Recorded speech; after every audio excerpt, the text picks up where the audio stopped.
As the last car edges down the path and out onto Highway 52, Frances throws off her shoes, takes off her stockings, picks up a glass of cold iced tea, dripping with sweat, her and the glass, presses it to her face, and moves to the chairs underneath the pecan trees, fans herself with the tail of her skirt to get even a whisper of a breeze moving. Her sisters follow, plopping down in the chairs, grabbing a piece of shade from the hot summer sun.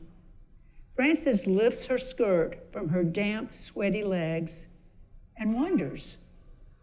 What was that other story?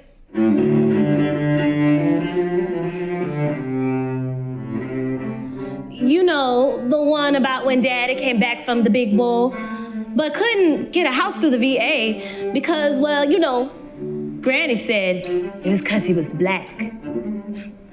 I remember she was mad talking about it too. Her son fought in the big war, came home a hero to this little old Alabama town where there was no room for black folks to live amongst the whites. And the banks wasn't about to lend money to folks living down in the Baptist bottom, because we were a poor financial risk, so they said. And I remember that right up alongside Granny's anger, she talked about the deep sadness that she felt when she saw her son on the back porch, just back from the bank, his shoulders shaking with grief. Not being able to provide for his family, beaten down by the reality. No house for us to get a second mortgage. Even when it came time for me to go to college, we scrimped and saved for years.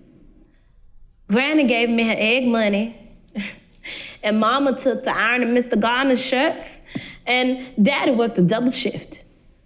We all did without. Back then, I thought it was just Granny talking, going on about how she felt about how the whites treated folks.